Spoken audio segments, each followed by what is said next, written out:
I'm at the altar. My dreams are coming true. 28 years of faithfulness to God and fantasizing about what it would be like to be married. After this beautiful ceremony, hundreds of people attended. He just started opening checks. I remember my heart just feeling like something's not right. Something's not right. And a little bit of disappointment turned into a tsunami of sorrow. And he ran out the door in almost like a panic or a manic type moment. For 2 days, he didn't come home. I got jumbled text messages. I was sent a picture of a girl in lingerie, cash being taken out of our account. I opened the door and his pants are around his ankles and he just fell in the front door. You see your spouse, you see the person you love, but it's a shell of them and they're not there anymore. But coming to the realization that I was not enough, my love was not enough, my waiting 5 months through rehab faithfully for him at home and paying the bills and working a job to pay for his rehab and taking care of our daughters, it was not enough. You can have success and be very unhealthy. The pride of being able to be a woman CEO, a woman business owner, having freedom and having a voice for the first time felt like healing, but I also feel like pride was present in that. And I had to learn how to handle success and how to handle it with humility. And little did I know that the crushing and the pressing and the annihilation of everything I knew was going to give way and was going to birth a vision where I was going to be able to lift up the name of God and say, God didn't do that to you. It might have been done in the name of God, but that wasn't God.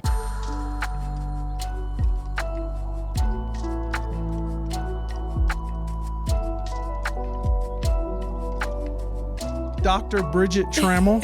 Thank you for inviting me. Yes. I'm so intimidated talking to a doctor. I don't know. Well, you're a doctor yourself. Well, not the same kind. My degree came from the backwoods of South Carolina, so it's different.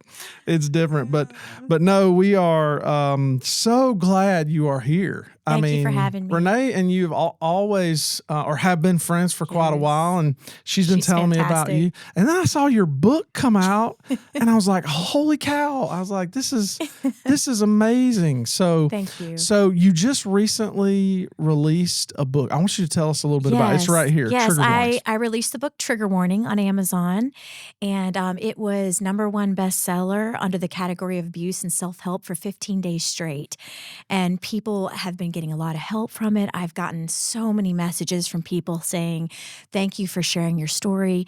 Thank you for talking about the trauma you went through. And it's really unlocked a wave of permission for other people to tell their stories. Yeah. I've had women message me that they're getting the confidence to leave an abusive situation, or women who have had children commit suicide, and they said it's time for me to grieve that and share that and write my own book. And so it's just been so humbling watching God use this story, because it took me 3 years to press upload because I was terrified. Wow. But it's been incredible. That had to be really stressful, though, to think about just putting it out there for the world to read. Definitely. When you put your intimate details of your trauma out there, there is always the risk of being called a victim or of becoming dramatic. Or obviously there are people that will try to discredit you, maybe even villains from your past. Or, it's scary. And you kind of have to just trust God and overcome that, and trust that the power of the story is gonna be greater than the sacrifice of the criticism that you. It is funny, those voices that come along. Yeah. That anytime you hear criticism, I think you've got to ask yourself, like, who's this coming from, and what's it intended to do? Is this, I got some criticism last week about my preaching. Well, because I asked for it, and I was like, hey, could you help me? Right. That is intended to make me better. But from time to time on my podcast, when Andrew, we talk about these comments all the time. Sometimes there's just one comment that'll just be like, you aren't good at this.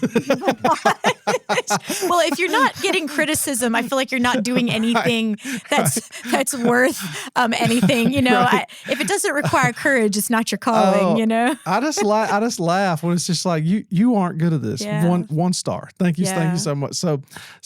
But I do appreciate you being really bold to tell. And I've gone through your book, and it really is a Jesus story. Absolutely.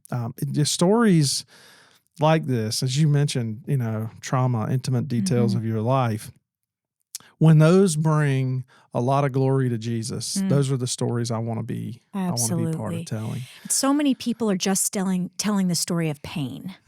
And it's important to talk about pain. If you go to the doctor and you have a wound bleeding out under your shirt, you never lift the shirt up and show the doctor the wound, you can't get healed. And you can't heal what you don't feel, right?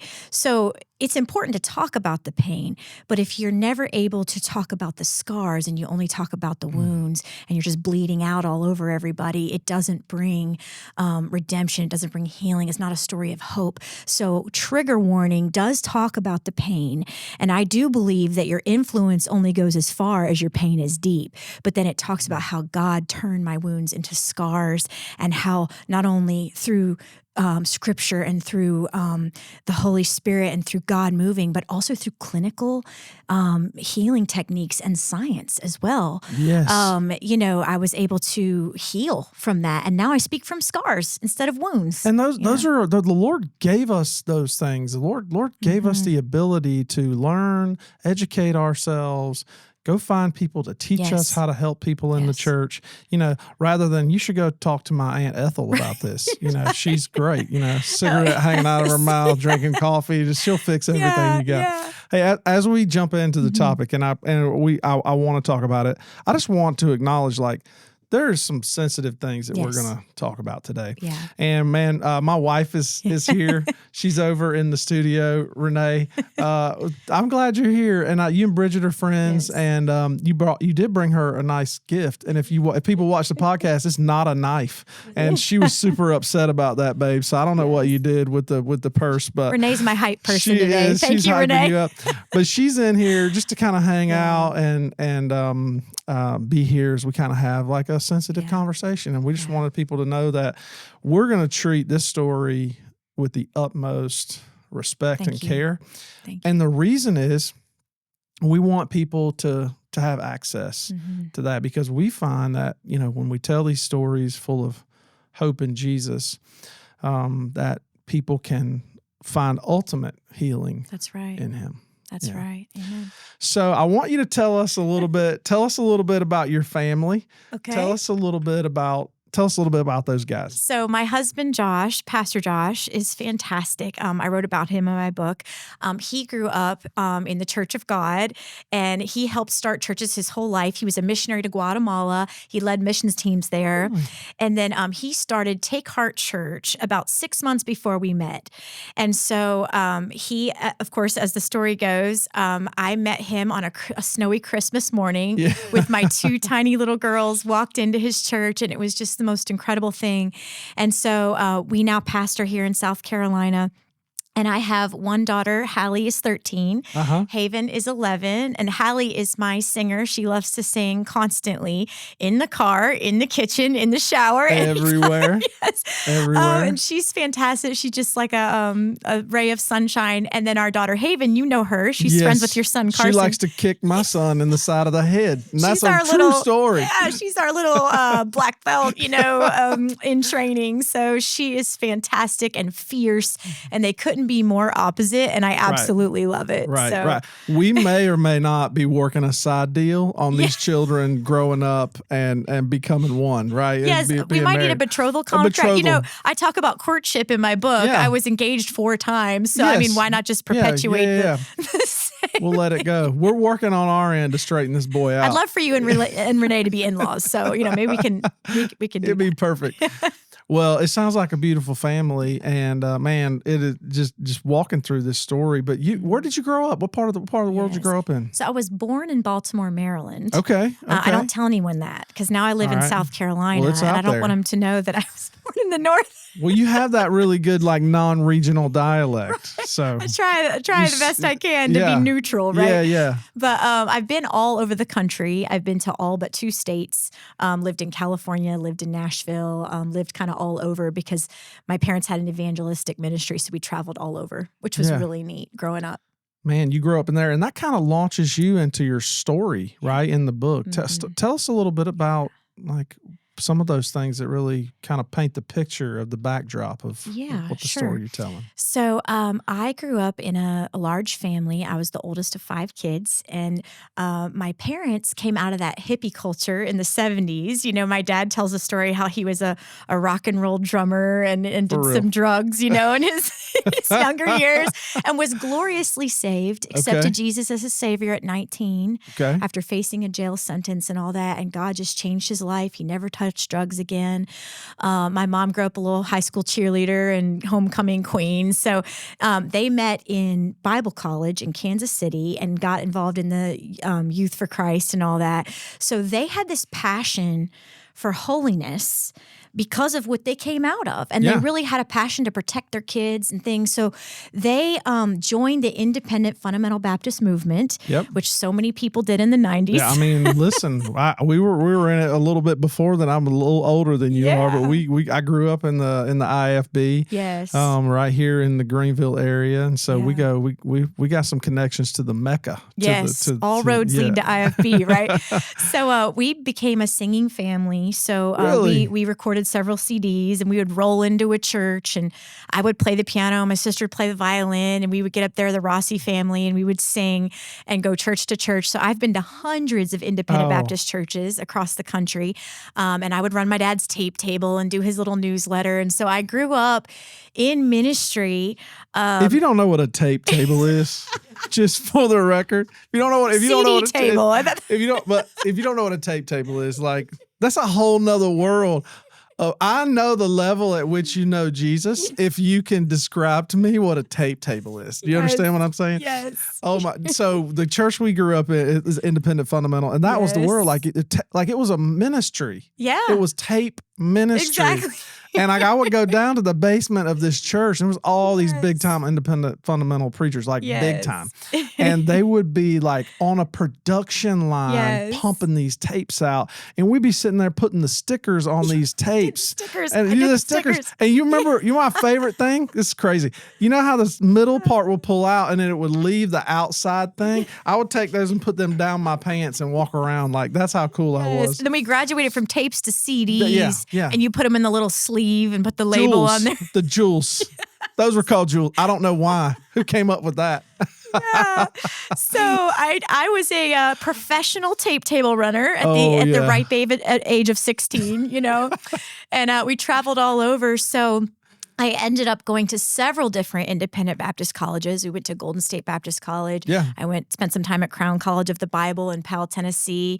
Eventually landed at Hiles-Anderson College, which is one of the most right-wing colleges in the IFB. And so I kind of got to know the whole organization. And it was every girl's, training, every girl's dream, every girl's goal to find a preacher boy, right? That was the goal, is to find Mr. Right, to find a man. And I'll be honest, I did believe I was called to ministry. I still feel called to ministry. Sure. I know that God has put a special call in my life.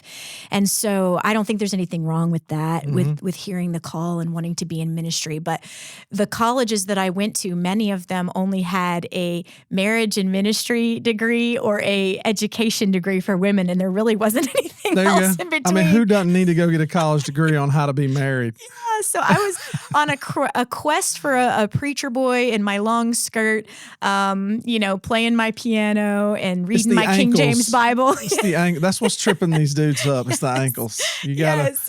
You gotta be dragging that. Did you wear culottes at any point? While you were swimming? Yeah. It's okay. So this was not scheduled. It's so funny to me. Just growing up in the IFB, we would go to like summer camp. Yeah. And it would be like, girls, you need dark t-shirts. Yep. and culottes. If you don't know what culottes are, people are going to leave this episode. They're going to be like, I have a lot to Google. If you don't know what culottes are, describe what culottes are. So if you were to jump out of a plane skydiving, you would not need the parachute because they would go like they're so A-line that they just, they're A-line as possible. They're below the knee or right at the knee, and they're just a big triangle parachute, full set of shorts that go all the way below the knee. They're like mid-calf is where they'll come. That was what the girls that we knew had to swim in. Yes. So then it would be like, what standard do the boys have? And they're like, oh, they're fine. It doesn't matter. They would just be swimming in regular stuff. Yes. And the girls would be literally wearing like coats and culottes while it was insane. My how I grew up was a little more relaxed. We could wear like the long boy shorts at times. Okay. But at Hiles Anderson, you had to wear nylons under the culottes. Of course. Even if you're on the volleyball court or anything, it was intense. It was modest is hottest is what. Modest is hottest. Listen, and if also the name Hiles, like if I meet someone and they have a child with the middle name Hiles, I'm immediately on guard. I'm like, okay, if your name is Hiles out there, it's going to be a trigger. It's a warning. Right. It's a trigger warning for sure. I'll know that name. Yeah. So you were at college there, and you were looking for the haircut, the suit, the whole thing, right? Yes, and I know we'll get into a little bit about the holiness culture and some of the damage that it did to young people and young couples during that time. But there also were good things where I was so rooted in finding God's call and so rooted in just on a quest for truth, on a quest for God's calling. And I do believe that God did guide me and lead me during that time. And I had such a relationship with Jesus, even in the midst of all the rules and the performance culture. But I did marry a boy from the Independent Fundamental Baptist movement.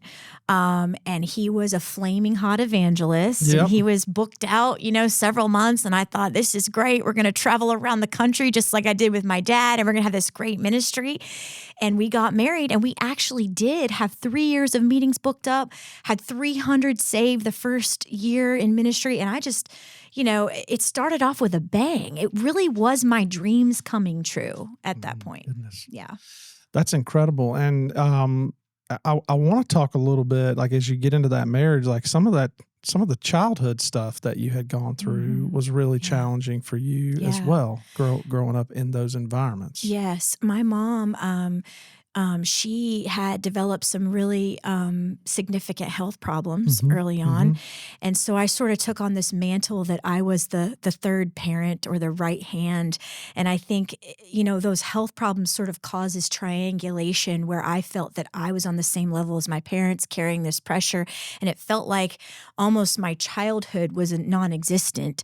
I went straight from being a kid to being in my mind, an adult around 9 or 10, and sort of carrying this burden that was sort of unspoken. And I think a lot of kids in that performance culture, just being on stage and having to perform and having to serve, and you add in the name of God, can perpetuate a lot of religious trauma or a lot of misunderstanding of what being in ministry really should be and what should look like. So with my mom's sickness and us traveling all the time on the road, I had a different front yard every week. Yeah. So the show must go on. You got to put a smile, got to run the tape table. Yeah. So I learned to sort of table my emotions, table my desires. We got into the Bill Gothard movement for a while there. A lot of people did. Again, from a great motive, trying to protect our kids, but there was a lot of things wrong with these organizations because there wasn't accountability, and there was families homeschooling these kids behind closed doors or in these tight-knit little personality cult churches where these women and these children didn't have a voice. And now we see a lot of podcasts like Let Us Pray, PREY, or Shiny Happy People. Yeah. We see there was a lot going on behind the scenes. Yeah. Listen, and we're not here to talk all about my story today, but I definitely can resonate with what some of that was like, just the environments that we grew up in. And as we talk about the IFB church, I do want to say the church of today is a lot different than the church we grew up in. Absolutely. In fact, I got very, very close friends who are faithful preachers Yes. of God's word Yes. and doing great ministry right Absolutely. here, right here in this town. And right. I know they're all across the country.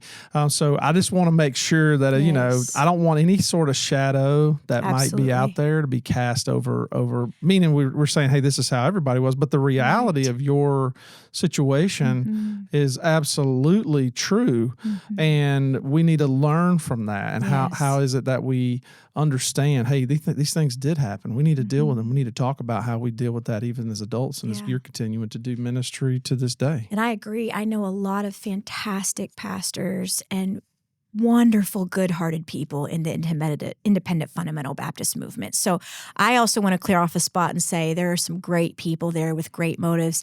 However, the one little caveat that keeps coming up that we see is just the lack of accountability. Now, we could talk all day about denominations and Right. the problems there, We got- but at least with a denomination, you have an oversight that can create checks and balances for pastors. And I think the independent Baptist, because it's independent, left the door open for predators, for people with bad motives to come in and prey on the flock. And I think that's what we've seen with some of this systemic abuse and systemic pedophilia, systemic things, which you find in any organization, especially those without accountability. Yeah, that's a really, really great point. Is that opportunity was there, and I think people found it and they took advantage of that particular thing. And I think the enemy wants to destroy, because there was a day when the IFB movement was holding the line on whether or not we're going to believe the Bible and Jesus rose from the dead. Right? Those are these fundamental things of the faith. Right. They were holding the line on that stuff. When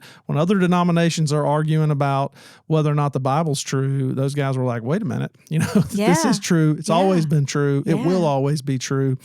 But it did open the door for some very difficult circumstances for people, as you said, happens in many different organizations. So picking back up with you come out of Bible college, you get married, you're on the road, you got all these dates, you got people being saved.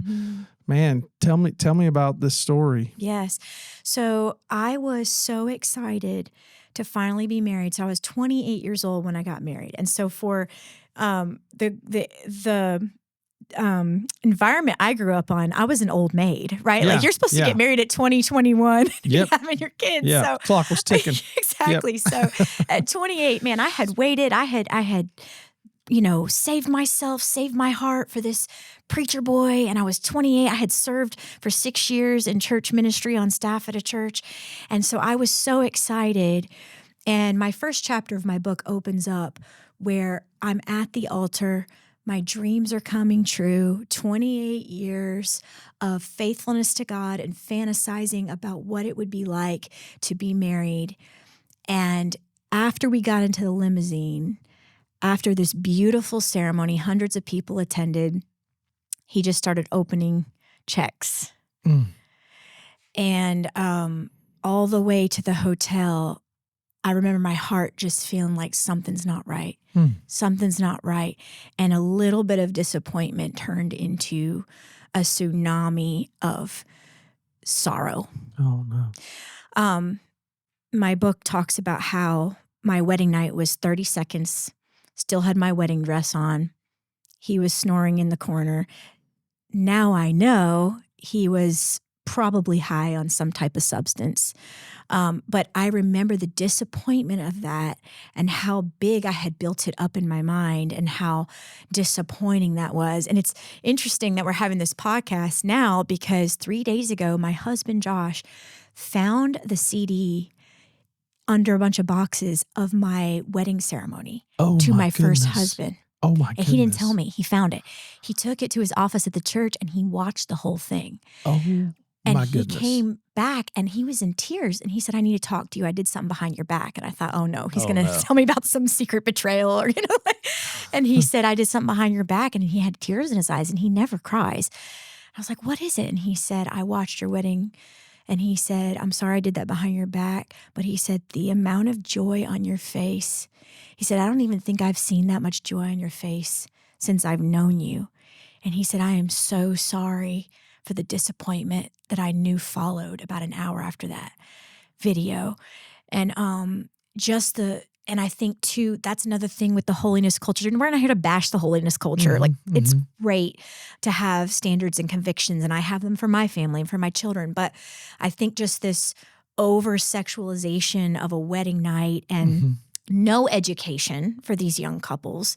I think I was sort of just had unrealistic expectations, and then you add on a husband that had all kinds of addictions going on. It just made for a very disappointing, bitter wedding night. And that feeling in the pit of my stomach continued for months after that. There would be these highs where my husband would be on stage in front of 3,000 people doing 2-hour-long altar calls. It was fantastic. And I'm playing the piano, and it was great. And then he would sleep 15 hours the next day. And, you kind of blame it on the stress of the ministry. I was extremely naive. I didn't have a TV growing up.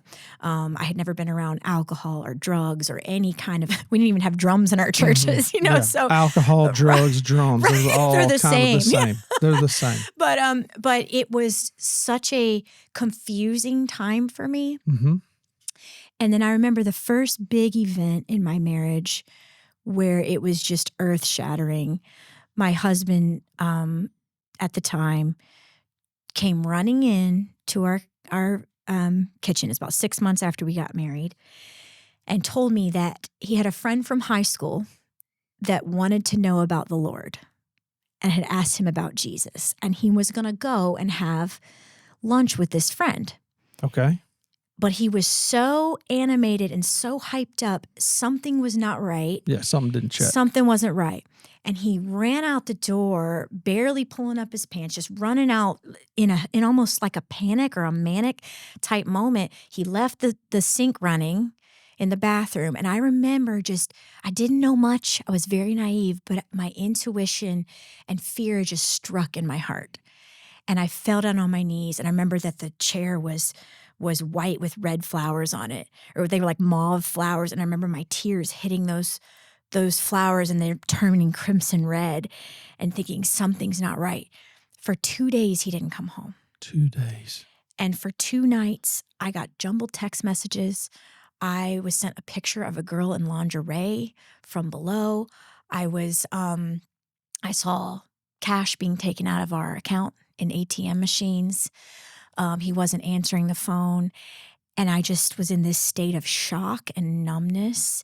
And I just prayed. And after 2 days, he came home. He knocked on the door. I opened the door, and his pants were around his ankles, and he just fell in the front door.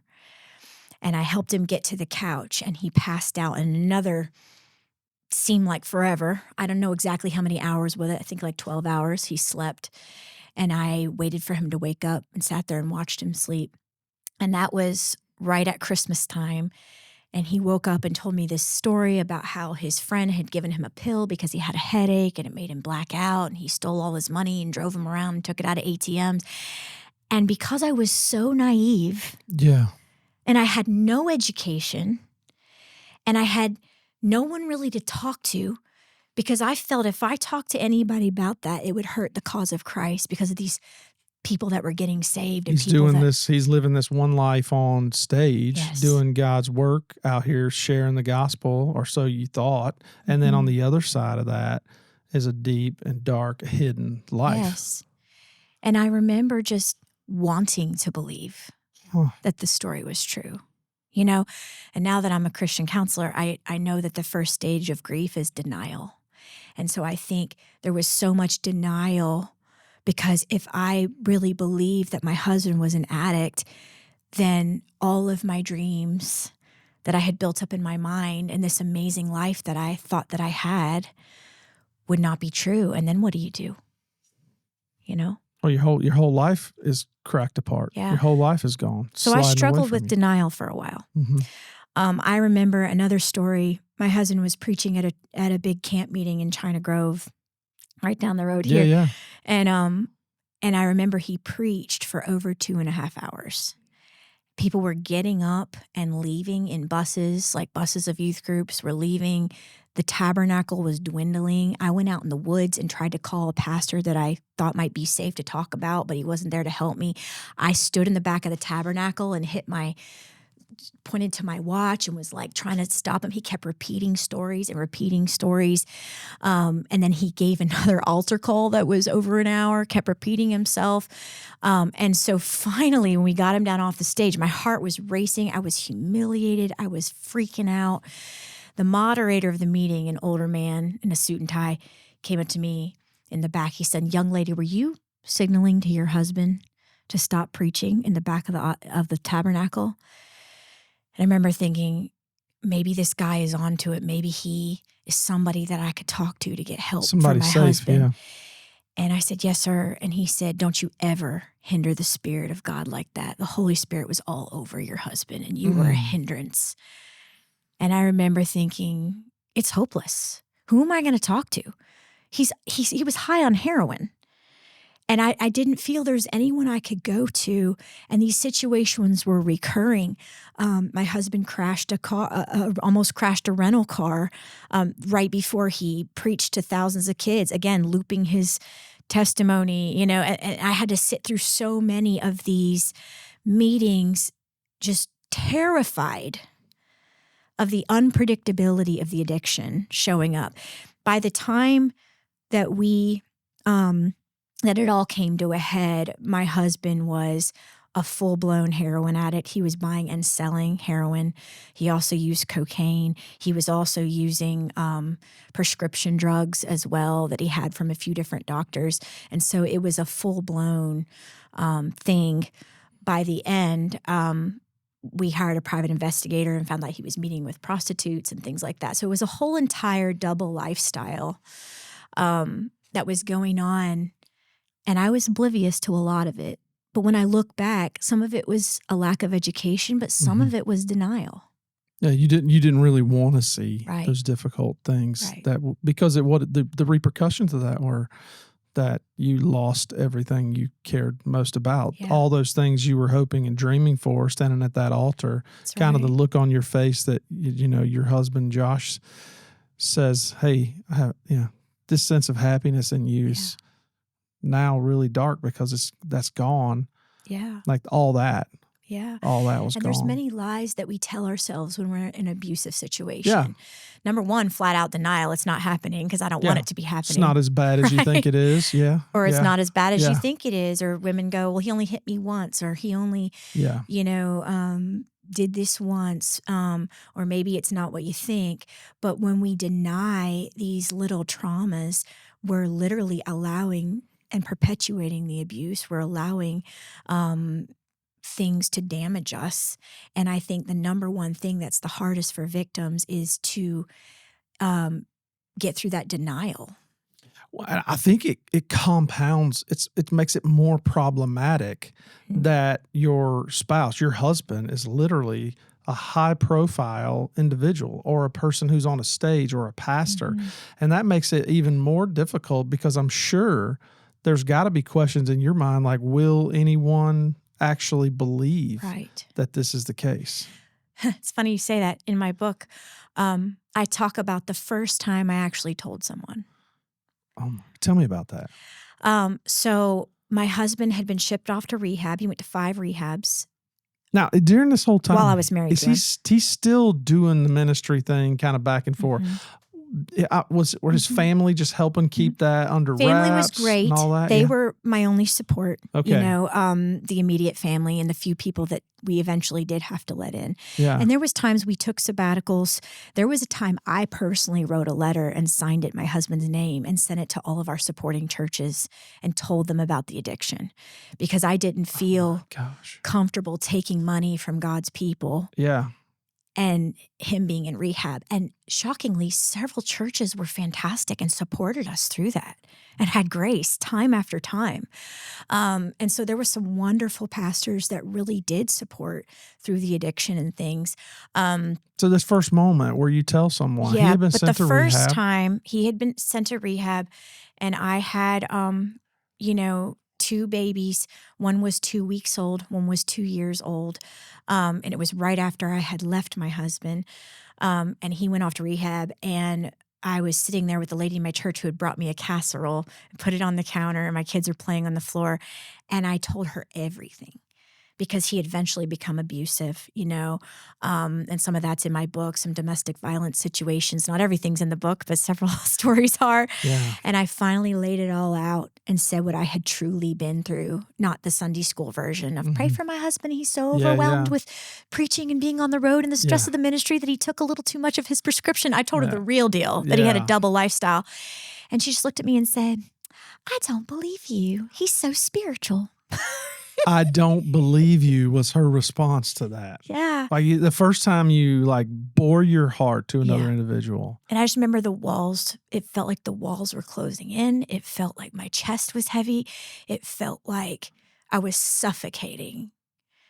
And it felt hopeless. And I think that's what, number one, denial keeps victims from speaking out. Number two, the cause of Christ. They don't want to hurt Christ by talking about a pastor that might be doing something wrong. Yes.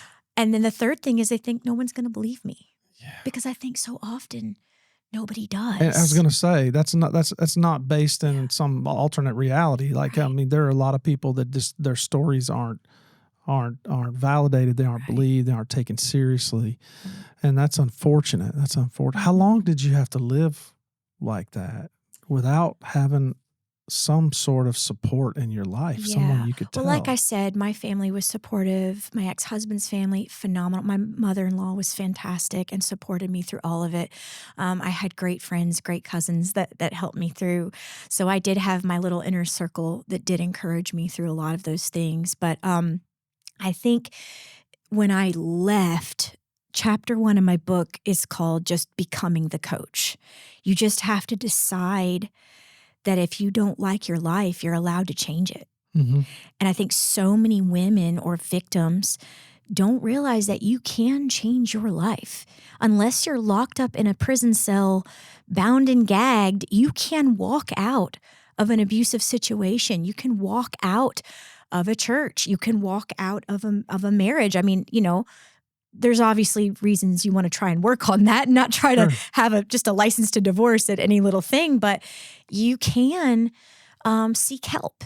And if the first person doesn't believe you and the second person doesn't believe you, the third one will. I would ask you directly, like if you were like sitting here talking to someone who's in the middle of that right now, looking desperately trying to find a way to find some kind of help, what would you tell them? Mm-hmm. I would tell them to tell their story. Find a safe person to tell your story to. And if at first you don't succeed, try again, right? Mm-hmm. Because there is an entire world out there that is going to believe you and is going to validate you and is going to help you.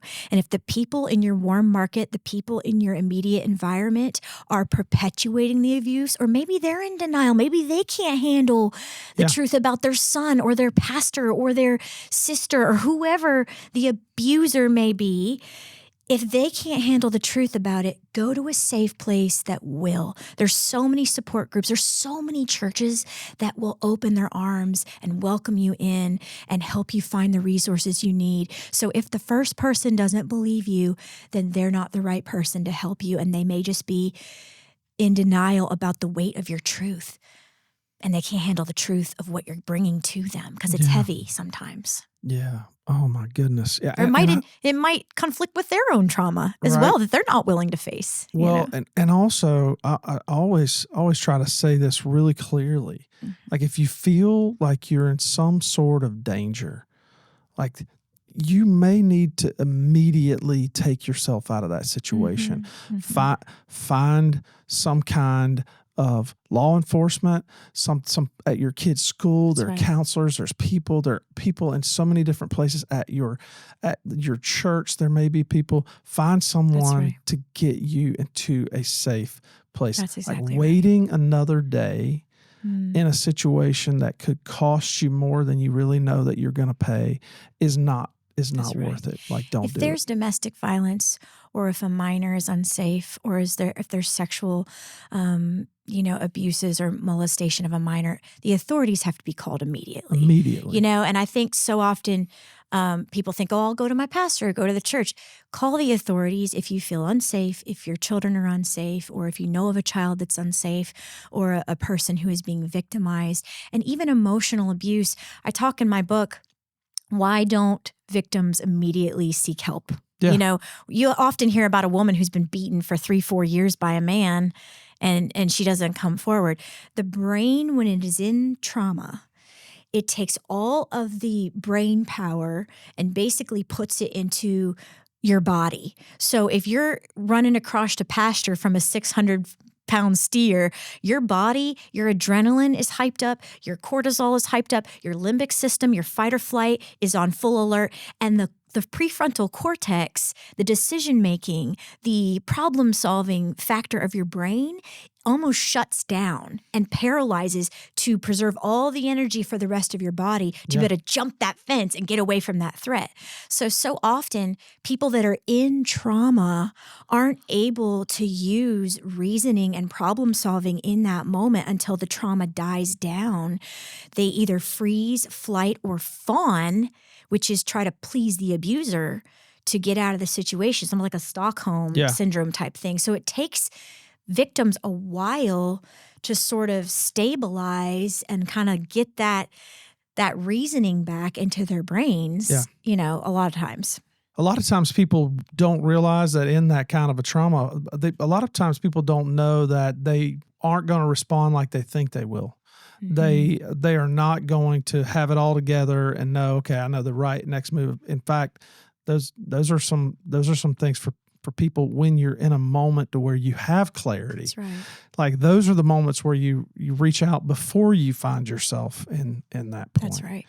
There's a story in my book about my husband and I riding down the road and him jerking the car off to the side on 85 and pushing me against the window and strangling me and telling me that he's going to kill me and drown me in the lake.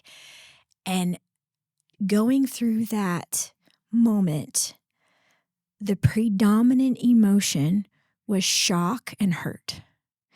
It was shock. It was an out-of-body experience. I could see myself down below, and I was watching the experience happen out of body.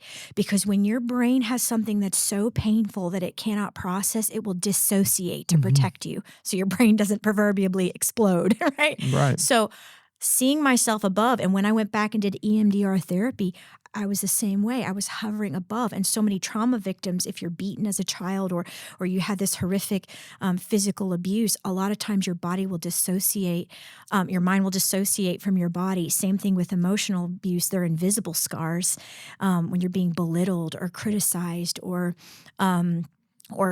made to feel you're worthless. A lot of times we'll dissociate, and that's the brain doing a really good job protecting you. Yeah. You know, but for me, it was so much shock and so much sorrow that it was a dissociation because I couldn't imagine that the person I loved the most in the world did not love me back. And I think it was that moment that I realized he doesn't love me back.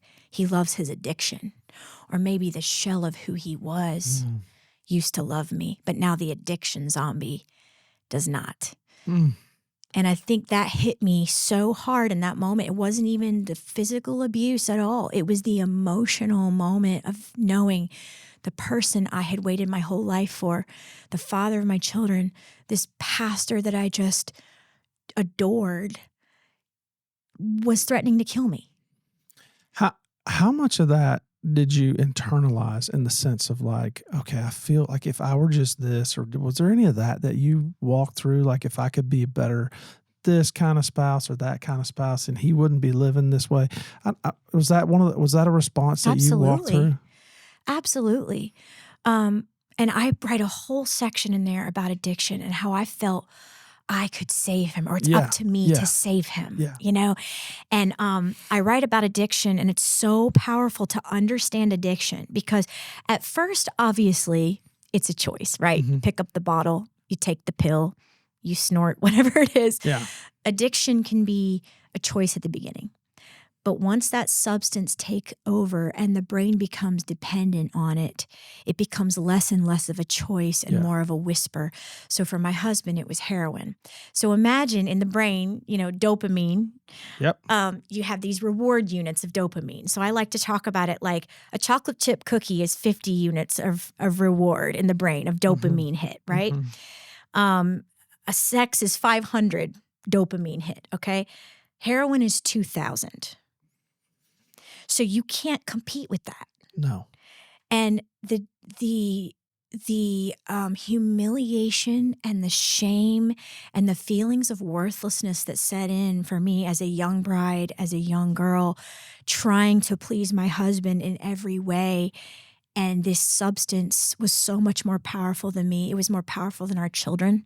He ended up just signing our kids away when they came for child support, just so he didn't have to pay the bill. The children that he once adored and was obsessed with and loved, it was like they didn't exist. And so watching him turn from a loving, warm human that loved Jesus into this addiction zombie that was willing to do anything for a hit was just like watching The Walking Dead. You see your spouse, you see the person you love, but it's a shell of them and they're not there anymore. Yeah. But coming to the realization that I was not enough. Mm-hmm. My love was not enough. My faithfulness was not enough. My waiting 5 months through rehab faithfully for him at home and paying the bills and working a job to pay for his rehab and taking care of our daughters, it was not enough. That was one of the most difficult things. And again, going back to that denial, it took me years to figure out that I just couldn't save him. How did you finally get out of that situation, Bridget? After several times, and I will say this, Mm-hmm. I went to 2 years of marriage counseling. We tried 5 rehabs because I wanted to make sure that when I laid my head on my pillow after I left my husband, that I would have no regrets. And then I truly knew I had done everything I could before God. And as I watched him slowly break marriage vows little by little, I finally knew that it truly was something that I could not save. And you can give 90%, but if the other person won't give 10%, So I think it finally came to the realization that it could not be fixed, Mm-hmm. and that it was dangerous for my children and for me. Because let us not forget, you had 2 babies that you're trying to take care of at the same time, managing him at the same time, working at the same time, trying to keep up with sponsors, churches, a ministry, and your own family. Mm-hmm. Like that, it must have been absolutely overwhelming for you. It was, and he was a wonderful person. He was the father of my children. I fell in love with him, right? Wonderful preacher, just larger than life. Just he would light up a room. He was wonderful. So it was so hard to separate the person that I loved from the dangerous addiction that was setting in. And when I finally realized that it wasn't safe and that it wasn't okay, I started to save money. Mm-hmm. I started to make plans. And one night at 4 a.m. in the morning, I packed my 2-year-old in her little car seat, took my 2-week-old baby and put her in a car seat, and I left at 4 a.m. and drove to my sister's, and my husband woke up when I started the car engine. And he came running out of the house, and he said, "Please don't leave. Please don't leave. Please come back. Please," screaming. And I drove away, and tears were going down my face. But I knew that it had to be his decision to get better. And I told him for at least a year after that, there is a road home. There is a road home. I just need to see that you're clean for a year and we can reconcile. And I had pastors knock on my door physically and tell me that I was in sin, that I needed to submit, that I needed to have restitution with my husband. Some pastors were fantastic, and supported us. But it was a very difficult time of loneliness and confusion after that. And I tell people every day in my counseling office, if you leave this abusive situation, it's like in the Holocaust.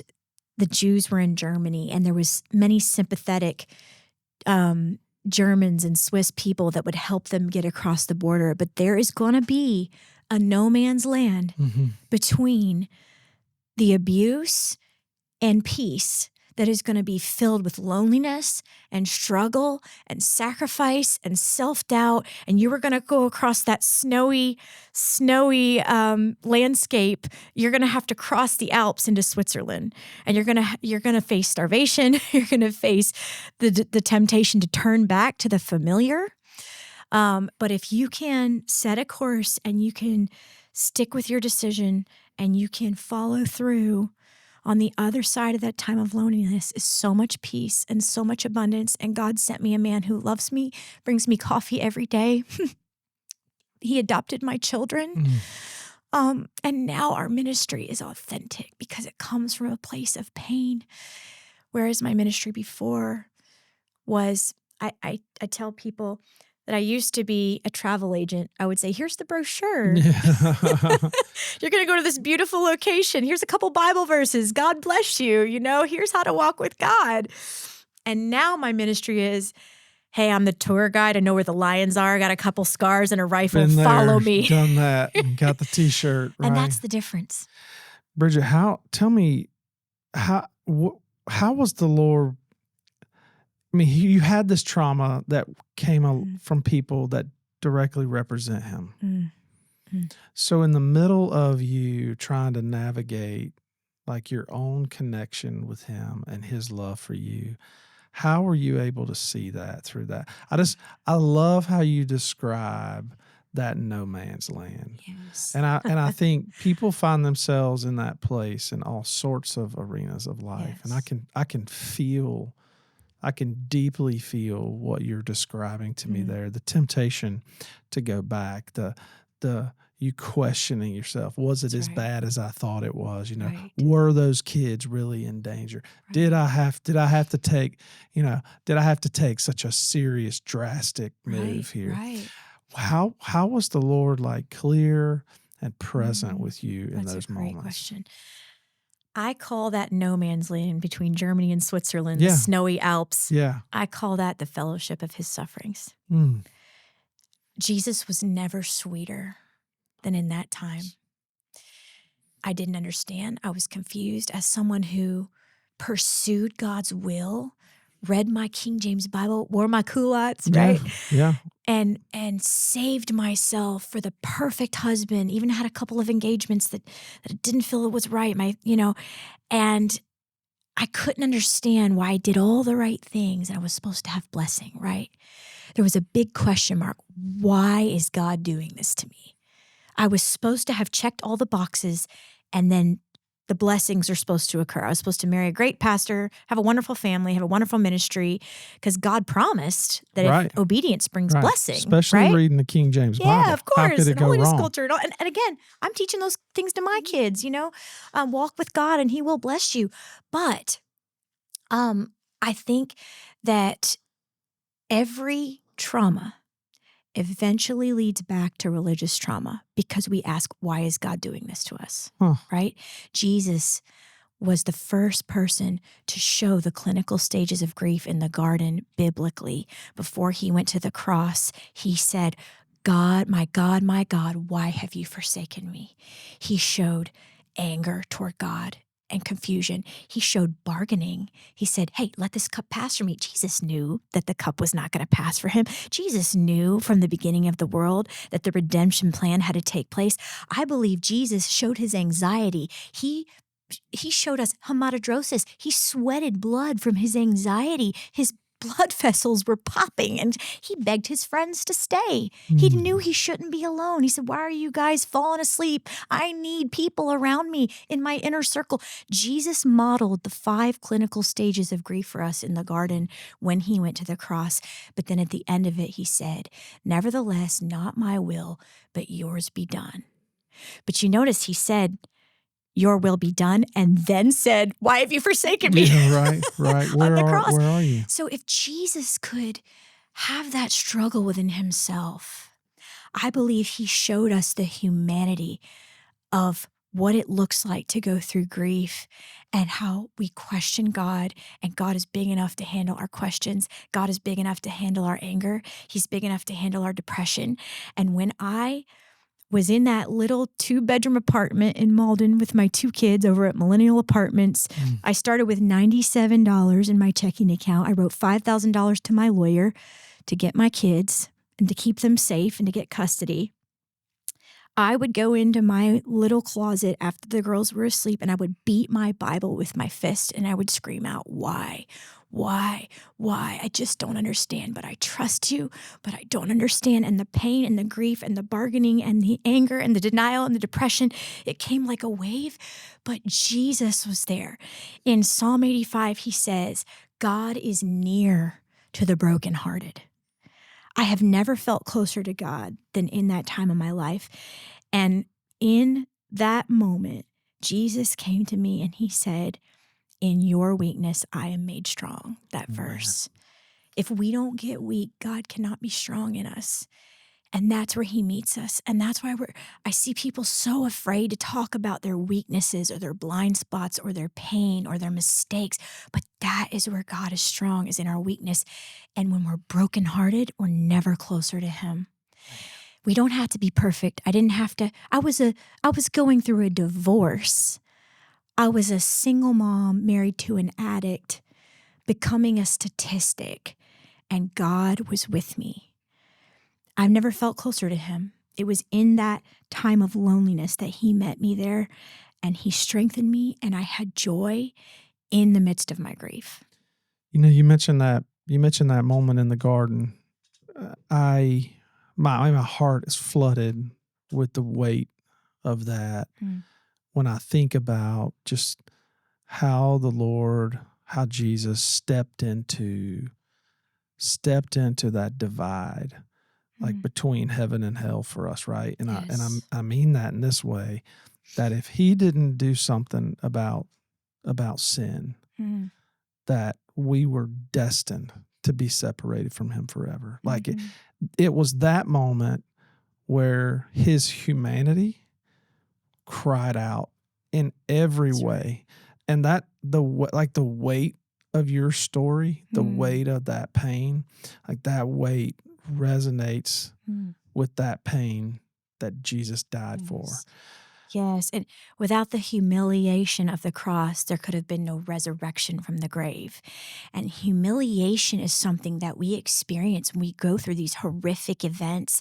It's a part of humanity, but it says that Jesus endured the cross, which was designed for humiliation. They pulled out his beard, they shoved the crown of thorns, they said, "Ha ha, King of the Jews," they mocked him. The humiliation of it all, but it says he despised the shame. Shame and humiliation are not the same. Humiliation's what's done to you. Shame says this is who you are. And so often when we go through these traumas, these victims go through these deep wounds, the enemy comes in and says, this is who you are. And it's okay to be humiliated and flattened and squished and annihilated. That's what happens to a butterfly in a cocoon. It's liquefied. Right. But a butterfly's wings don't start growing till they're completely liquefied. They're called imaginal cells. And it's the same thing with us. We cannot be transformed. We cannot be empowered, experience the power of his sufferings until we are humiliated. But if we let shame in, that's where the enemy comes. And so often I talk to victims that are giving way to shame. And it's like a mouse infestation behind the wall. There's never just one thought of shame. They breed, they infest. But when you bring that mouse out into the light and trap it with God's truth, that's when you really begin to see God working in these wounds and turning them into scars. People ask me all the time, like, hey, tell me, you do this thing where you coach leaders and you coach churches, you help guide churches through like mission, vision, values. Tell me, why are you doing this podcast? And I'm like, well, I want to talk to leaders who have been able to understand who they are in light of what Jesus has done for them. And it is that thing. Like if a leader can find that moment of identity, That's right. and they can see like through it all, through that abuse, through the suffering, through the disappointment, through the fear and anxiety, through no man's land, if they can understand, like, I do have blessing. That's Genesis 12. Yes. When God says to Abraham, I will make you a blessing. Yes. Why? So we will bless others. Like, this story is his story. That's like right. This is about the fulfillment of the promise, that God is doing a work through Jesus. And it's in that, it's in that moment of identity where I believe this with all my heart. No matter what you're doing in your life, like God has given you a blessing to leverage there. Yes. And what is that blessing tied to? Yeah. That blessing is tied to your identity. So Genesis 12. I'll take a couple minutes to tell this. Genesis 12. God, I swear exactly what I'm about to do. Where's my Bible? Bring me my Bible. Genesis 12. God makes this promise, right, to Abraham. He says, I will make you a blessing so you can bless others. And when we think about blessing, I think so many people are looking for, what are the things that God's going to give me? And then they find themselves in the moment like where you were, and those things have disappeared. And you wonder, well, did the blessing go or did I never have it? Or what about God's promise? And then you're asking that question, how did he do this to me? Well, look at the lives of the desert fathers. Right. Look at how I ask people all the time, have you read the Bible? It's a hot mess of individuals. Like people are like, I just want to live my life like these people. There's songs on the radio about, I just want to be like, I want to live like. I'm like, that is psychotic. Yeah. Like you'll be arrested by nightfall. Like don't live like these people. Yeah. Like the Bible is about how you can find redemption through Jesus. So if you follow all their lives, they're a hot mess. Right. And then Jacob finds himself in the desert. Like chapters later, he's stolen this blessing. He listens to his father say everything to him he always wanted him to say, but he meant it about his older brother. And now he spends a lifetime trying to answer the question, like, am I good enough? And then he finally finds himself in the desert one night, about to face Esau, sending gifts, worried he's going to be killed by his brother. He's trying to figure out how to continue to scramble and survive, which is really a microcosm of that dude's whole life. And he wrestles with God in the desert that night. And I mean, the thought of him wrestling with God is wild to me. That God himself wrestled with the man all night long. And the only reason that they stopped was God said, I have to go. The sun's coming up. I mean, where did God have to go? Why did the sun tell him it was time? I have lots of questions. And in that moment is when Jacob said, God says to Jacob, let me go. And Jacob says, I will not let you go until you bless me. And then he says, what is your name? Your name is Israel. And it's in those verses where I feel like we learn your blessing is your identity. The very thing that God planted in you as that little girl dreaming about that day. Yeah. Like that was coming to fruition one way or another. Right. That's right. Like what was in you was to be a wife and a mom. That's right. Well, that was in you and it was coming out. Yeah. And that was part of your identity that you were given. And so when leaders experience trauma, when they experience the ups and downs of life, I want to encourage them. Hey, if you can get settled on the who and the who's, right, you can understand like you have a blessing to leverage. Right. I believe my calling from a young girl was to show people who God is, to bring them to the true God, to lift up the name of Jesus. Like he said, if my name is lifted up, I will draw all men unto me. And when I was in that no man's land, I thought, how am I lifting up God? I've lost my platform. I've lost my evangelistic ministry where we're on stages constantly lifting up God. We've lost the suit and the Robert Talbot tie that was lifting up God. I'm not playing the piano anywhere. Yeah. I'm not lifting up God. And little did I know that the crushing and the pressing and the annihilation of everything I knew was going to give way and was going to birth a vision where I was going to be able to lift up the name of God and say, God didn't do that to you. It might have been done in the name of God, but that wasn't God. Oh my goodness. And to be able to sit across from victim after victim after victim, I've booked over the next 3 months, I'm going to be at 4 trauma conferences in 4 different churches, 2 different book signings at trauma conferences. I'm doing a healing retreat for trauma victims in October. And I am able to say to every single one of them, I know you're asking, my God, why have you forsaken me? But the resurrection's about to happen in your life, and God has something big in store.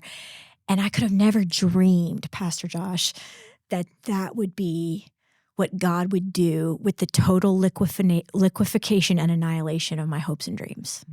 Pastors, if you've been watching this podcast for any time and you're thinking about how you can better reach your community, how you can live out your mission that God's called you to in a better way for your church, I would love for you to take a moment and check out the Heart Check tool on our website.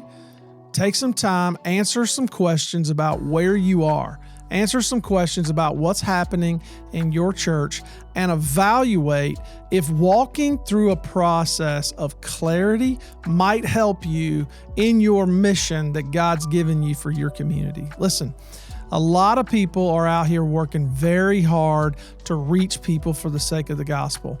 One of the things that we do at Heart the Mission is to try to put pastors in an environment to help them see the things that they aren't seeing, to help them see the things that might be standing in their way, standing in the way of them accomplishing their mission. Fill out this assessment. This is a short tool where you can evaluate yourself and your church, and it might give you some insight to whether or not something like this might help you. So go to heartthemission.com and click the link for the Heart Check assessment. Paul says this real clearly for us. He says, it's off with the old and on with the new. That's right. And like the taking off and putting on, like we will continually in our pain and brokenness put on things that aren't true about us. Yeah, any like longer. shame. Exactly. And shame is a great point. You know, failure, pain, trauma are moments in time. They're not identity. They're not your identity. That's exactly right. Yeah. And so we get to choose, what identity am I going to share? Yeah, this is happening to me. It's not who I am. That's exactly right. So tell me, you leave in the middle of the night under duress. The marriage obviously didn't work. You had to protect your children, and tragically, your husband's story ended. Yes. After a several-year-long battle, he lost the battle, and he went home to, I believe, be with God, because like I said, I believe the addiction overtook who he was, and by the time he passed away, he was not who he was anymore. The addiction zombie had eaten away so many of the things that made him such a beautiful person.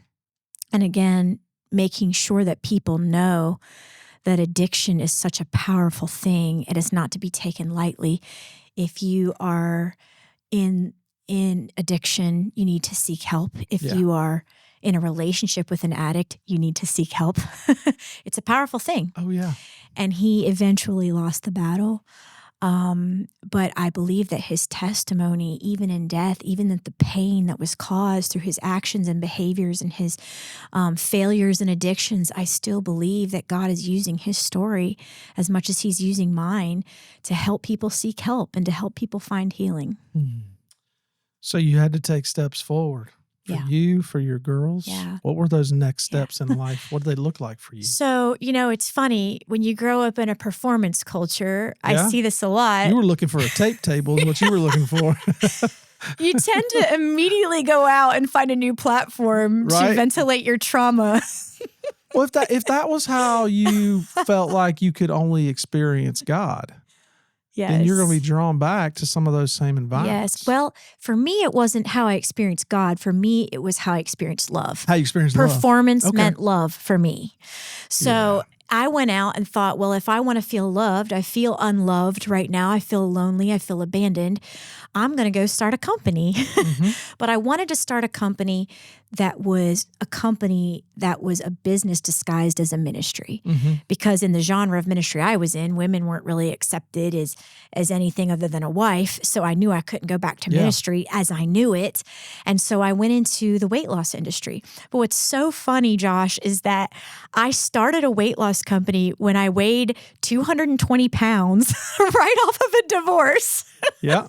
Depressed, anxious, penniless. You could see the future. I love this so much. And I thought, I'm just going to get healthy. And I had worked in the health and wellness industry. That's the only other industry I had worked in besides ministry.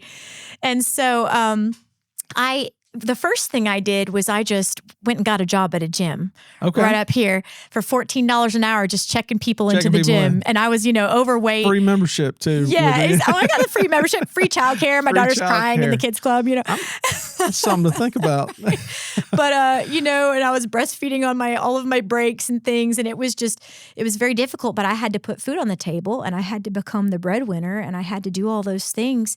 And I was sitting across from a friend at lunch one day and they said, why don't you just start your own weight loss company? And I literally almost spit out my, drink. I was like, okay, I'm fat. I can't start a weight loss company.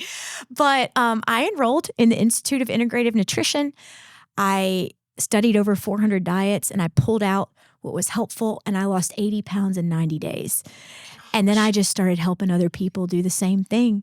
And people love to talk to me. The same reason people love to talk to me now because I've been through trauma. You ever tried to have a weight loss coach that's 18 and weighs 100 pounds? You're like, you don't know anything about hormones and kids. There's two people you don't take weight loss advice from: fat people and skinny people. It's just a good rule.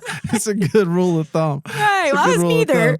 But I remember my first client was this sweet older woman, and she signed up to be one of my first clients. I would drive to her house, and we would cook together, and we would walk around the block together. And she reduced her diabetes and high blood pressure, high cholesterol, all those things. And I remember with a shaky hand signing a $10,000 radio contract with Word down here in Greenville, South Carolina. And that month, I made $10,500. To the plus. Yes. In the black. Yes, that's right. Oh my gosh. So it blew up into a huge company. What were you talking?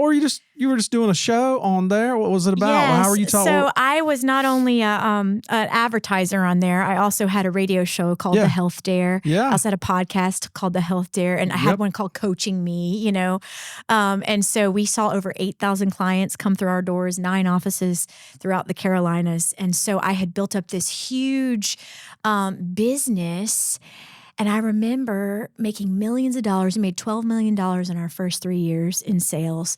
And I took my entire team to Disney World, because where else do you go, That's what Jesus would do. That's right. That's right. I know it's in the Bible somewhere. I'll find it. But I remember being on Main Street and watching the parade and just tears pouring down my face and going, I'm going to be okay. I'm going to be okay. My kids are going to be okay. They were there in a stroller, double stroller, and I remember just the money and the freedom and the control. It felt like healing. But in some ways, I was still living in my triggers, living in my own strength, living in pride, and I was not fully healed. Tell me about that. Like that's really self-aware, I wasn't at the time. No, I mean, for you to look back and because anybody to see from this nice lady go from this traumatic situation, escaping in the middle of the night, to now I can just see it. I've been there, Disney on Main Street, you're pushing your kid. That's the American dream. Yes. Like you grabbed it, you got it, you took control of your life, you took control of your destiny, right? And then you find yourself going, Yeah. Well, you can have success and be very unhealthy, and I think the pride of I'll show you, I think that was a little bit of it, being able to be a woman CEO, a woman business owner, having freedom and having a voice for the first time felt like healing. But in some ways it was just I had something to prove to all the people who said I couldn't, or all the people that didn't believe me, or all the people that didn't support me when I came out. So it almost was a hear me roar time in my life. I think that God allowed me to have success and favor, and I think it was amazing, and it saved my children, and it saved my my family. But I also feel like pride was present in that, and I had to learn how to handle success and how to handle it with humility and handle it with the Holy Spirit, because it's a double-sided ditch. Because I came out of the holiness culture, as we call it, but a lot of what I came out of was not the holiness culture. It was the superiority culture. Okay. We're better than you because we wear culottes. We're better than you because we use this version of the Bible. We're better than you because, we don't have sex till marriage, or we don't drink alcohol. And I think some of that carried over into that feeling of superiority, and I had to really be humbled. It is interesting to think about, like, when you talk about this idea of holiness, like it's not that, holiness within itself is like, man, absolutely, that's what we want. Yeah, but be like Jesus, to right? understand how you arrive there is only through his redemption. Like Tim Keller famously said, the only thing we bring to God in our salvation is our sin. And I think, man, if we can find ourselves in this place to where we understand, like, this redemption, this holiness is only available through what he has done, and not us. That's right. So you're on top of the world. Yeah. It's like a phoenix rising from the ashes, and I do think that I did feel empowered. I did feel euphoric. I was doing amazing things. I was working hard and seeing the fruits of labor. But I think it's so important when you're in success to remember who put you there, and to remember when you used to be in the cocoon, and remember who gave you your wings. And so I think it was a little bit, for me, of a double-sided ditch between I'm not good enough to be in this place, or look at me and hear me roar. And I think the Holy Spirit is the only one who can keep you right in the middle, where you're really truly leading through God. And I had to learn that. Man, and so your company is blowing and going. You're at Disney. Yeah. So then I met my husband, Joshua.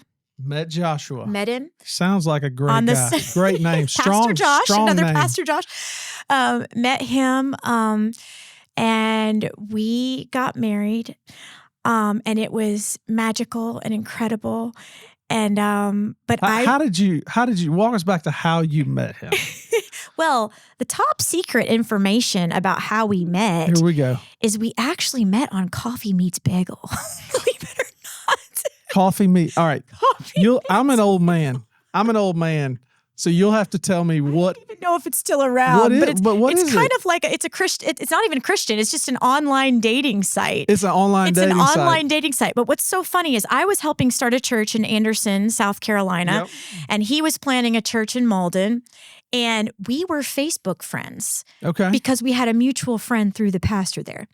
And so when I saw him pop up on Coffee Meets Bagel, I screenshotted it, sent him a message on Facebook and said, "Is this you?" And he didn't respond for a solid 30 minutes because to hear him tell it, he was panicking and horrified. What year was this? 2016. Oh, that's yeah. And it was like an eHarmony or something. Yeah. And so he was horrified because he said he felt it making him look like a stalker or something. Yeah. Andrew, do you know Coffee Meets Bagel? Have you heard of it? No, I've never heard of this. It's this obscure dating site. So we say we met through a pastor friend, but we didn't. We literally met on Coffee Meets Bagel. And so we started messaging back and forth. I said, "Oh, I heard you're a pastor." And he said, "Oh, yeah." And he said, "I'd love to hear your story sometime." So eventually we met at Olive Garden on Lawrence Road in Mullen. And I told him my whole story, the good, the bad, and the ugly. And he didn't stop talking to me. And so Yeah. here we are.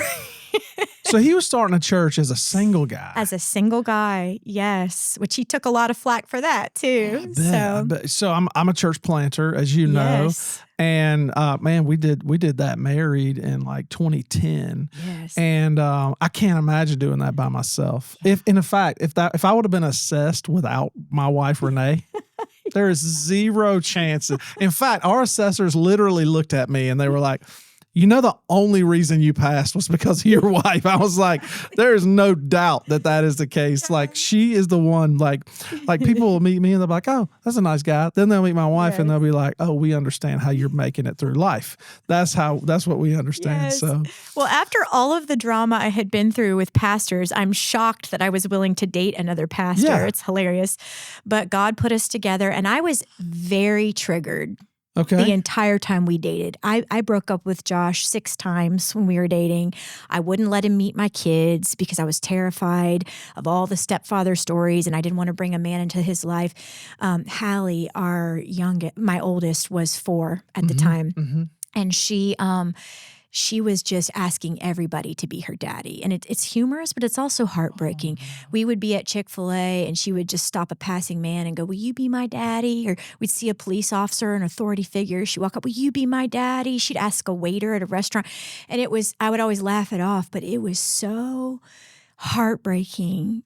And she was just on this pathway. And I remember her biological dad was sort of in and out of her life. Yeah. One day he'd FaceTime her with a beard or without a beard or with, sometimes he'd be slurring his words. Sometimes he'd be clear-minded. And finally, it just got to be too painful for him to have any contact with her.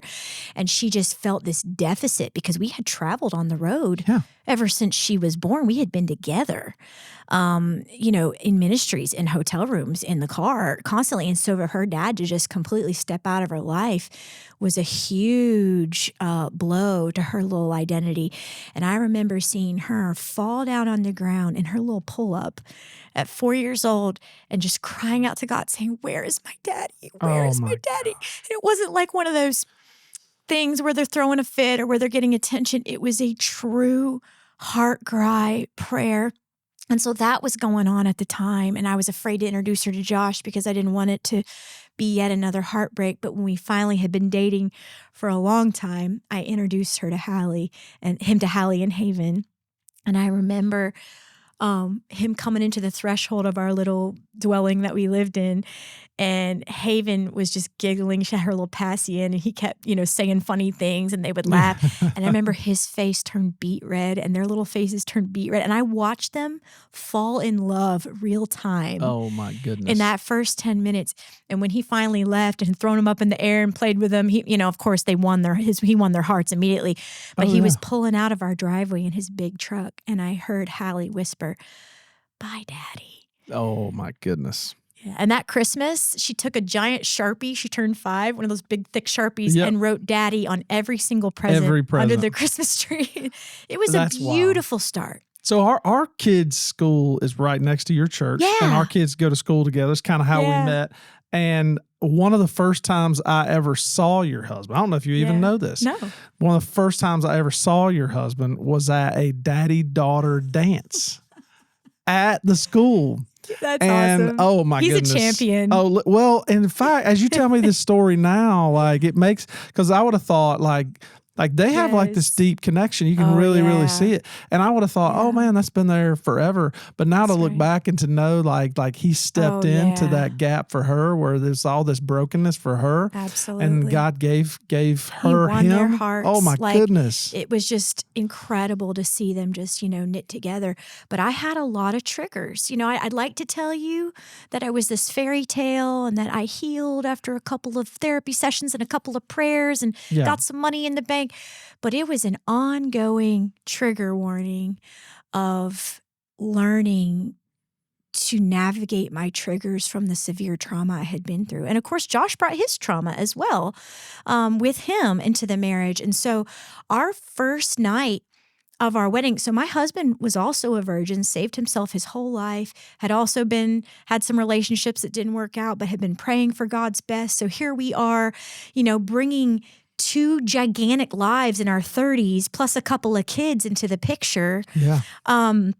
And all these presuppositions about what marriage is supposed to be, what it's not supposed to be. Our value systems were vastly different.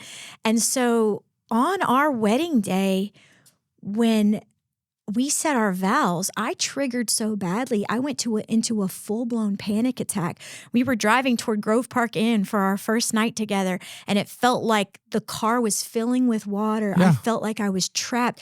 And my husband had the marriage certificate. He goes, "Do you want me to just not send this in? Do you want out of this?" Just put it in the glove box, and we'll see if it's still there in a couple of days. And for our whole first couple of days, I was like, "No, we're doing this. I know this is God's will, but my emotions just have to catch up." And poor Josh was going, "Okay, I'm sure that's not what he envisioned for his first marriage, But we learned to realize our triggers as they were happening. Yeah.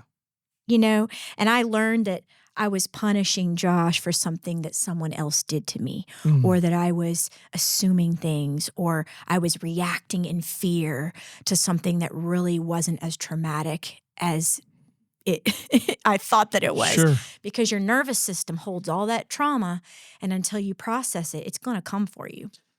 Listen, I could think back at some of my own life, and I'll say this to people: if you're responding in moments, in ways that are real strong for the occasion, right? So if you're in traffic and you find yourself yelling at a stranger because they cut you off, you might want to ask yourself, like, where's that coming from? Exactly. You might want to, if your 5-year-old child makes a decision to do something and it kicks you into a rage, you might want to ask yourself, hey, why would I respond? Why would I respond this way? There's so many trauma responses, and those are listed in the book. But hypervigilance, even putting up a wall and completely shutting people out, things like that. But the body can't distinguish between joy and grief. So when we suppress our grief, we're also suppressing our joy. So a lot of times numbness shows up as a trauma response. And I talk about in the book, I would hold my children too tight or not at all. There were times I couldn't engage in the joyful moments of my new family because I was responding with numbness, because there was still grief I hadn't processed yet. There were still things I hadn't processed yet. I ended up going into full-time ministry with my husband. And I said, "Oh man, I'm so excited. Now I have a pastor as a husband. So I'm going to shut down my big company and go into full-time ministry. This is what God wants me to do. Here I am in my calling, God." So you want to talk about the identity crisis of going from $350,000 a year salary to a $10,000 a year salary and having a man in control and be my boss again. You want to talk about every trigger in the book that came out. We went back to therapy. We went back to counseling. We went back to EMDR. And we had to learn our triggers in a whole new light, where sometimes it's just you and God, and then sometimes there's other people involved that are in your inner circle, and you're affecting them with your traumas, triggers and things. And triggers are just like alligators. Down in the low country, if you go down there, right? An alligator will sit on the bottom of a marsh for hours, right? They don't need a whole lot of air. And every once in a while, they'll blow out of their nostrils. That only happens every couple hours, but you'll see a little bit of bubble on the surface, right? And trauma responses are like those little bubbles on the surface. It's lashing out at your husband, or getting defensive for no reason, or walling him out for no reason, or trying to control a situation for no reason. And it all indicates that something is lurking at the bottom that needs to move on. Okay, let's take a minute here and settle in, because I feel like this is something that maybe people have never had access to. This kind of conversation or information. So help someone who's watching this now, who's going, how would I know if I'm being triggered? Because that's become like a cultural buzzword now. I'm triggered, but it's an actual thing. Help people know, how would I recognize a trigger, and then what should I do about it? Let me get real nerdy on you for a second, Josh. I can't wait. Because that's my vibe. A brainiac. That's right. That's brainy. We're going into the brain. All right. So the limbic system, which is the fight or flight, is made up of three main things. Now, there's a lot of intricate things that go into it, but the hypothalamus, the hippocampus, and the amygdala. This is 7th grade science class. That's right. I'm tracking.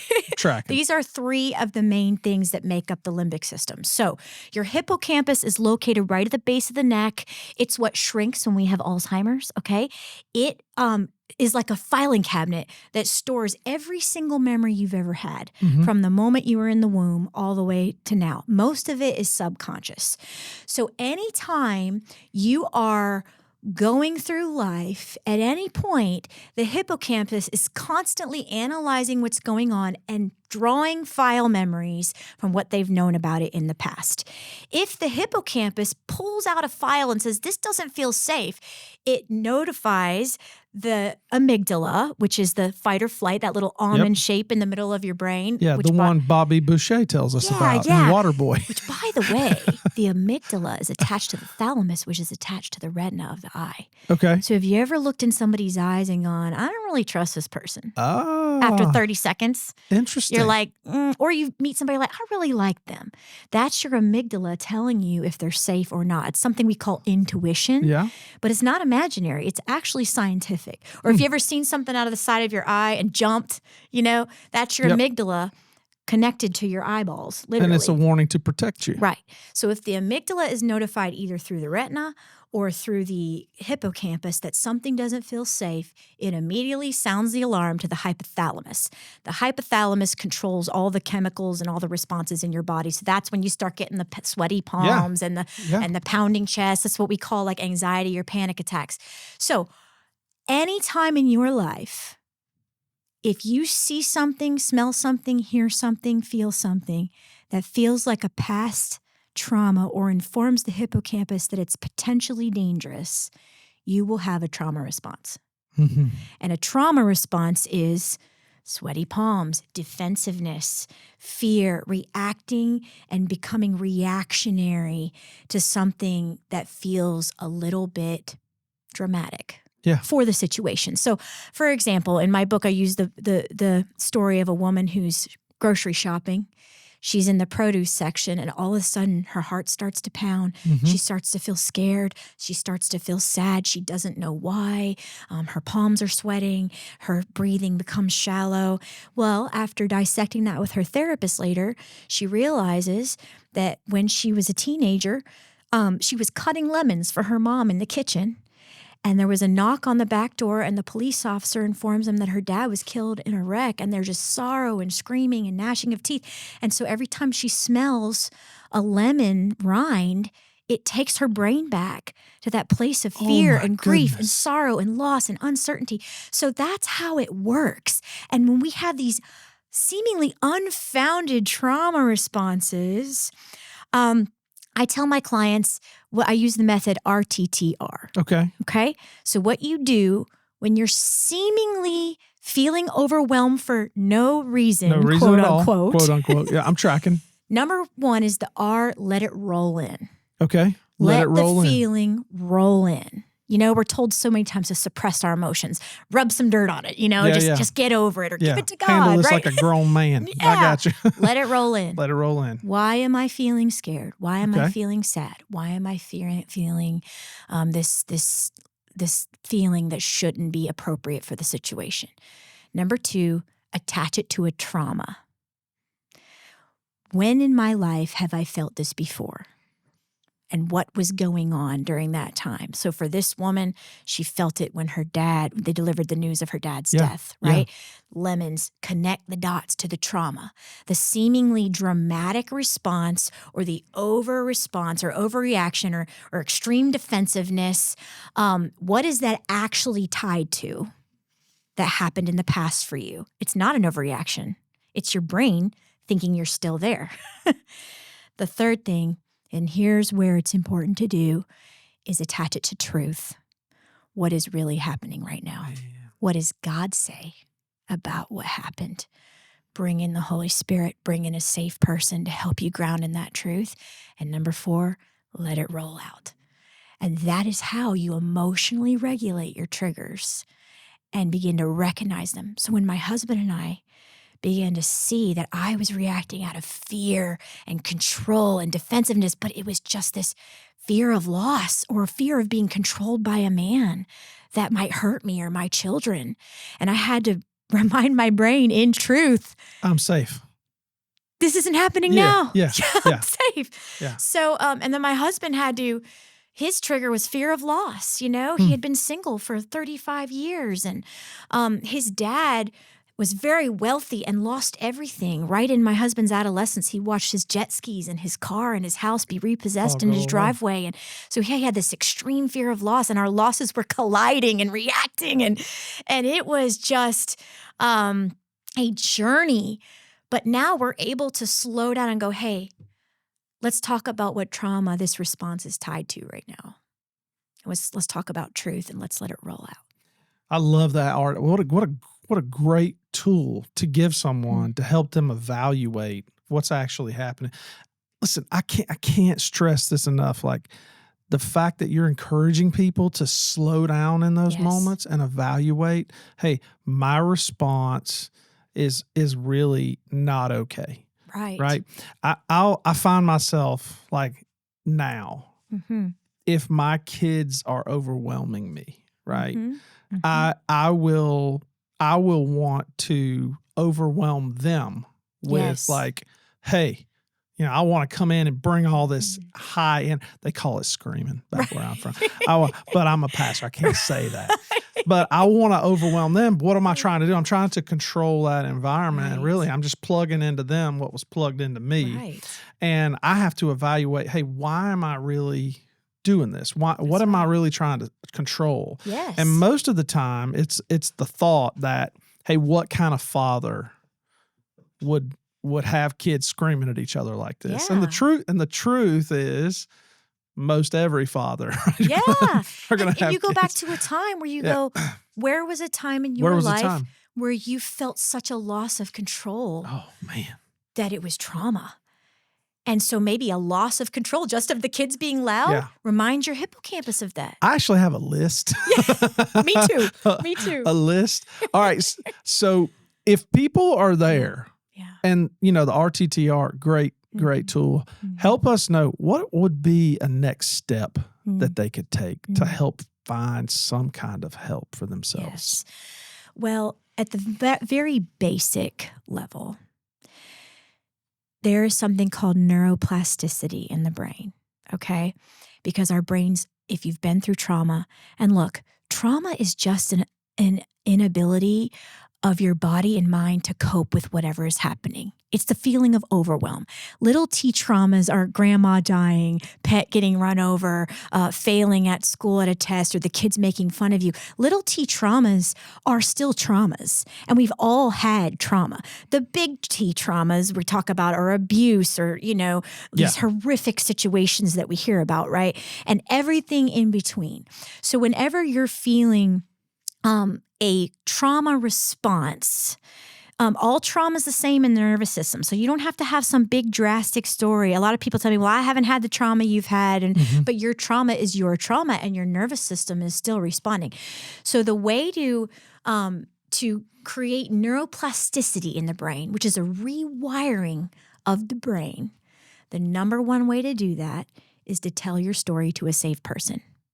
Because going back to the limbic system and the retina of the eye, you look into somebody's eyes that is an empathetic, active listener that is witnessing your trauma, that is saying, I believe you. I'm so sorry that happened to you. I'm here to support you. It literally rewires the brain and causes neuroplasticity. It changes the way you interpret trauma. It takes you out of the defense, the fight, flight, freeze, or fawn, and puts you into relationship. And it tells your brain, your limbic system, I'm talking about something that happened. It's not happening. So the more people you can tell your story to, the more healed you will be right off the bat. So that's the first step I would tell somebody that is like, where do I begin with my trauma? Tell it to a safe friend. Tell it to a safe counselor or therapist. I was just tell say, it to a spouse. you're wearing the hoodie today. Go to therapy. Go to therapy. Who am I talking about? I'm talking about you, right? It's right.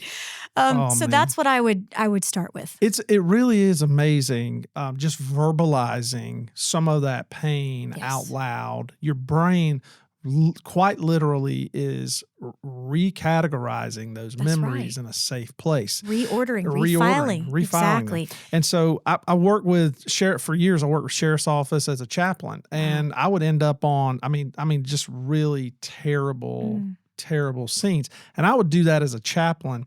And our job there was to help officers. And a lot of people don't think about officers and the stuff that they see every day. You know what they're a lot like? They're a lot like pastors you're expected to walk into a hospital room. Clean up the mess. You're expected to clean up a mess. You're expected to go counsel a family who's going through whatever chaos.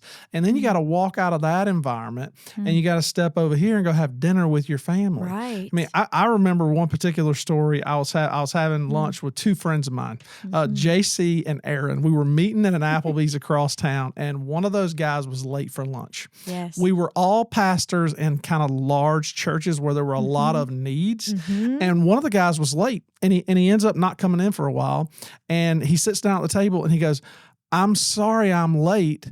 I just had to leave a hospital where a 3-year-old baby passed." And it didn't even register with us because we had been involved in so much trauma. We were like, "Oh yeah. Did you want a Diet Coke or a Coke for?"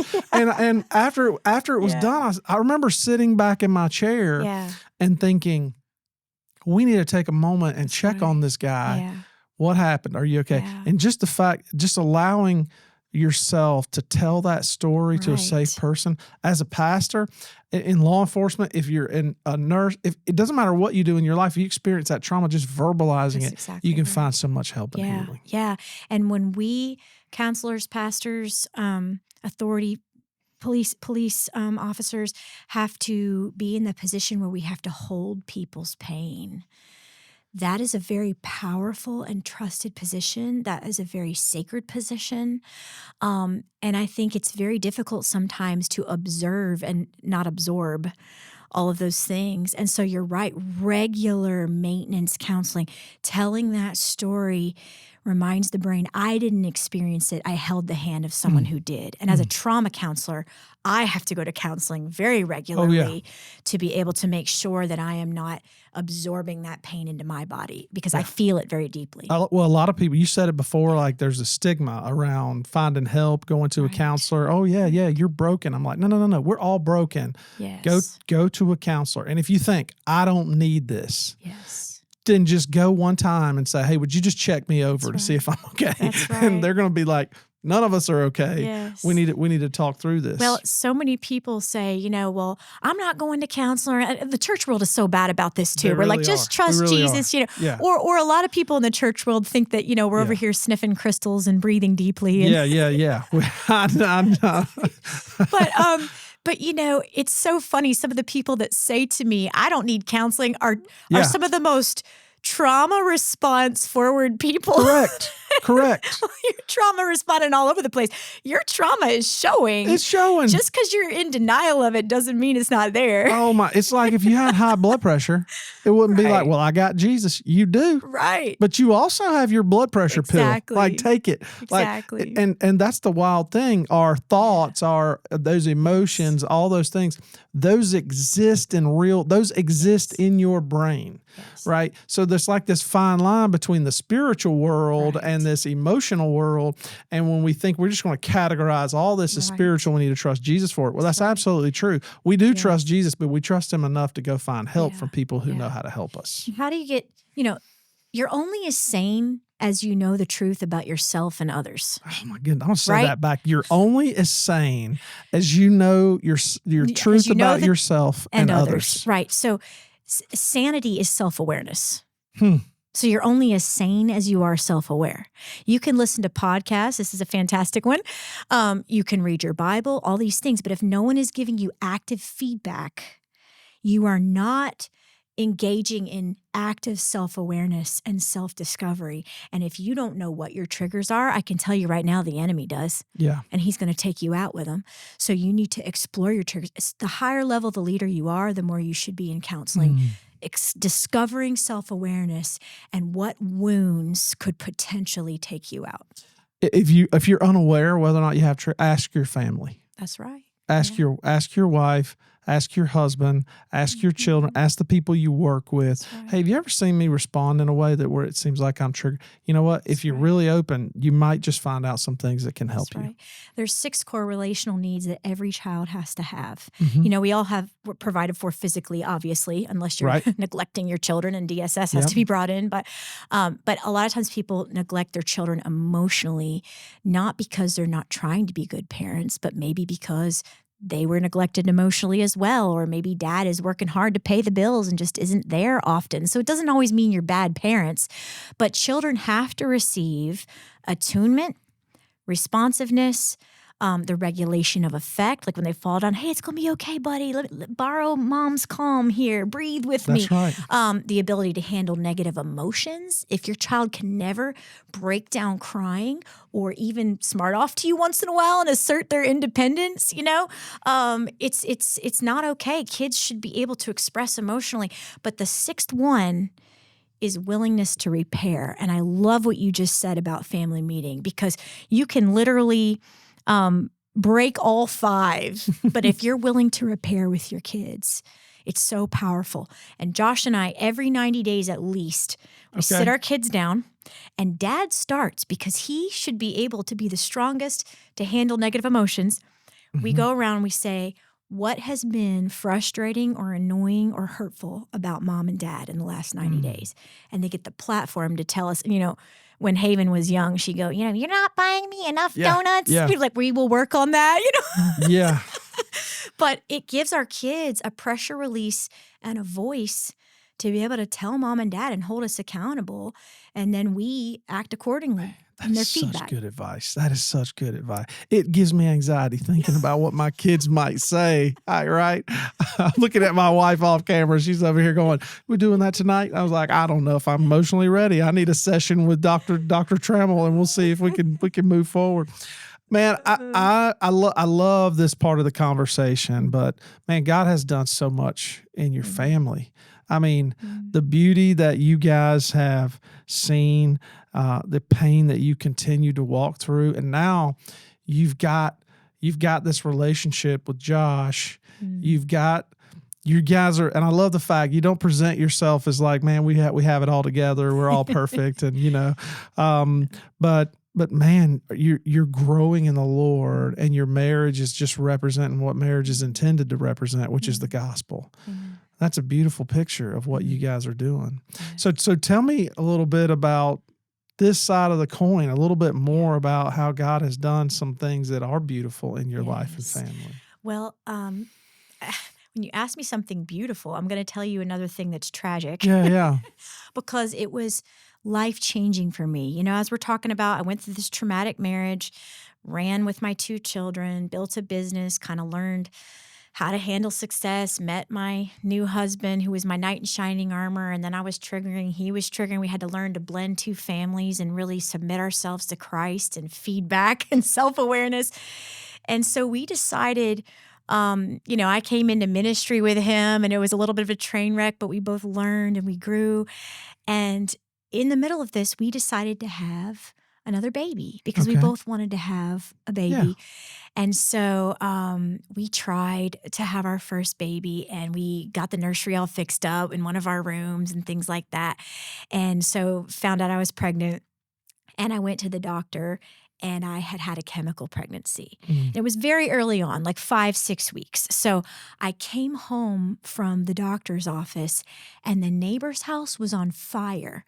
And my husband was grabbing the neighbor's 3 little girls and hoisting them over the fence. Like their house was literally on fire. Literally billows of smoke. Josh is out there rescuing He's rescuing kids. He's meeting this couple and getting their kids, and I looked at him mid-child over the 6-foot privacy fence, and I said, "I'm not pregnant anymore."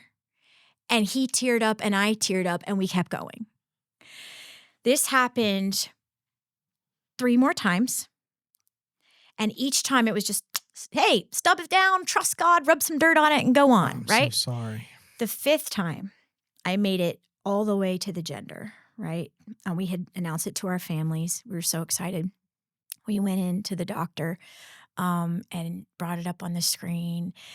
And we were so excited. Josh is beaming. This is his first biological child. He's so excited. And I said to the nurse, when do we get to hear the heartbeat?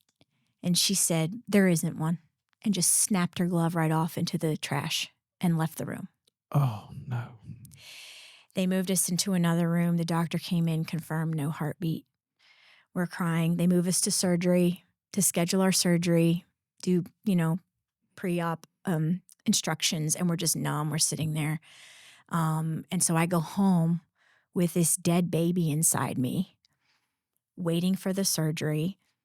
I tried to put on a happy face, tried to joke about it, which is also another trauma response, by the way. Yeah. And then we went in for the surgery, and I broke down right before, and I said, can we please do another ultrasound and just confirm? Yeah. So they brought in a wheel. The nurse was so kind. She at Patewood. She brought in a monitor, showed me that the baby was not moving, that it was gone. And so they took the baby out, and we went home. And I remember trying to sort of, okay, so tomorrow, trying to sort of just move forward, put the wall up and put on the happy face Yeah. and put on the plastic face. And this is where my husband changed my life. He grabbed my hands and he said, Bridget, we are not going to dismiss this. We are going to grieve our baby. And he said, we're going to get in the bed in our pajamas. We're going to watch TV. We're going to talk about our baby. We're going to look at our sonogram picture. We're going to cry. We're going to eat snacks. And we are going to grieve. And so for 2.5, 3 days, that is what we did. We had my mother-in-law came and watched the kids downstairs, and we were in that bedroom, and we just cried and cried. And when we were too numb and sad to cry, we'd turn on TV. And Josh helped me so much realize that if you don't process your trauma, you're going to trap it in your nervous system. For sure. And it's going to come for you like those bubbles. It's going to be an alligator lurking at the bottom of the lake. And that was the first time I had real time processed a trauma. And now I've got that sonogram picture up on my shelf in my counseling office, and I turn around and smile at it. It's not grief that I carry.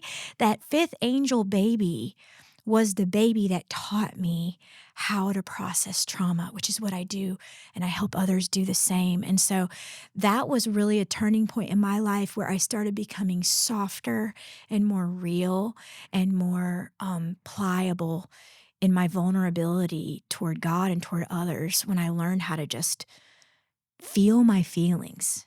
I'm just fascinated with the fact that the Lord just puts people together to carry that kind of pain. That's right. And I think, man, I was just this past Sunday, I was preaching through what love and respect is in Ephesians chapter 5, and you see those 2 words, right? And it's that the husband should love the wife and the wife should respect her husband.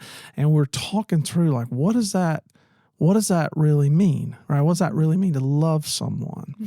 And when I think about like Josh being present for you, and at the same time, he's dealing with his own pain and his own difficulty, but he knew like, oh, I need to put Bridget first right now. And what she needs from me is she needs me to step into this moment for her and be present with her and suffer with her. Man, that is a beautiful picture of what Jesus does suffered. for us. Man, I triggered so much in our early days. One time I took off my wedding ring and threw it at him in a dark room and I was like, so angry and scared. And I was seeing him as I saw my ex-husband. I came to realize that threw my ring and it hit him right in the forehead. and the next day he went to preach at the church and he had it looked like a thunderbolt. We called him Harry Potter for a month. He took a lot of flack from things that other people had done to me, and he took it like a man. I do appreciate that. Is there any remnant of that left on his forehead? I'm gonna look. I'm gonna just be staring at his forehead when I see him next You go time. out to lunch with him. You can Gosh, you can just check lean- it out. Come closer. But yeah, he Oh. loved me through that, and he just was so patient and so long suffering. Like Corinthians 13, love is patient, love is kind, love is long suffering. My husband really loved me like Christ loved the church and allowed me a safe place to heal as my reactions were taking place, and he sort of saw it for what it was, and he really helped me through that time. As we kind of come full circle Yeah. on this thing, what is really the difference now between Dr. Bridget Trammell sitting here and that young girl dreaming about that wedding day? Like what has happened in her heart? When I talk to trauma clients that I have, I often say, understand what you're going through because I am a trauma, and they think I'm going to say counselor, but I say I'm a trauma victim as well.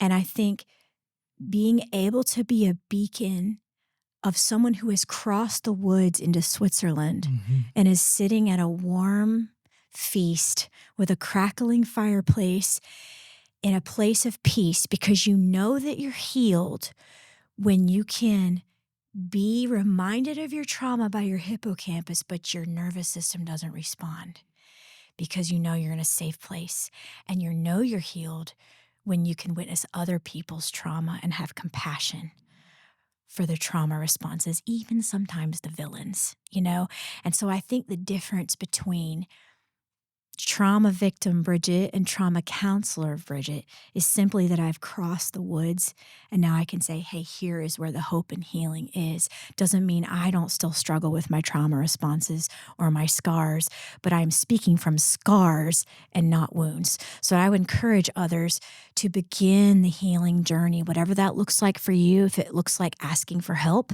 if it looks like telling your story, if it looks like ordering the book, trigger warning, if it looks like calling a trusted therapist, whatever that looks like, I would encourage others to take that step toward healing, because it sure is good on the other side. Man, that's really beautiful.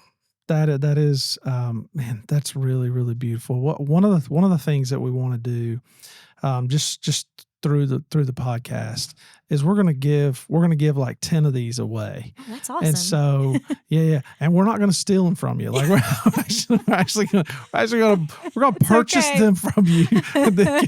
But hey, healing is free. we're grateful to partner with you and it's just a small thing we want to do. Yeah. But if people would just share this video and they would comment on this, they'll be entered to draw. We're going to give 10 of these away, and we'll ship them to you wherever you're at. That's incredible. We'll send them to you. But I do want to say something to you, that I fully believe in the power of speaking blessing over people, and not that I have some unique role in your life in particular, but from a place of a person and a pastor who can obviously see God's working in you. I just want to say thank you for staying in the fight. Like, we're living in a culture right now to where when things are hard with the church, people will pull the ripcord and blame it on the church and blame it on God himself. And they put it under a banner of, hey, I've got to find safety and healing. And maybe they needed that. And I get it. Yeah. But you staying in there, connected to God, connected to Christ, and finding ultimate healing through him, like, that's a really beautiful picture. Thank you. Isaiah talks about, like, by his wounds, we are healed. Yes. I believe that through your book and through the message that God's using in you, that there are people, there are women, there are men out there right now that will experience healing in their own life because of what you've suffered, and because of how you tell your story, and because of how you've put Jesus on display Thank you. in that story. Thank It you. is absolutely fascinating.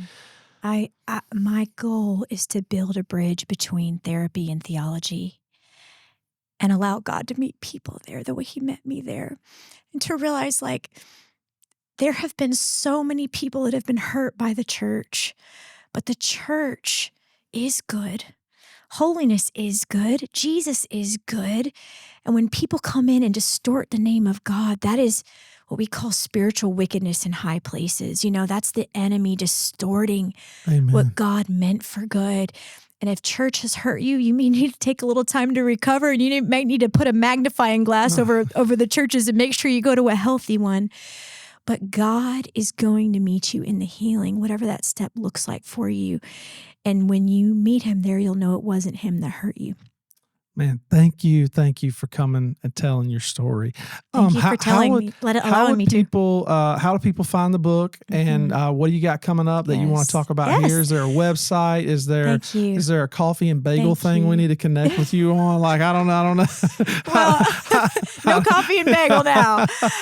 But if you are looking to find a counselor, if you'd love to tell me your story, I'd love to hear it. My first session is always free, just to hear your story.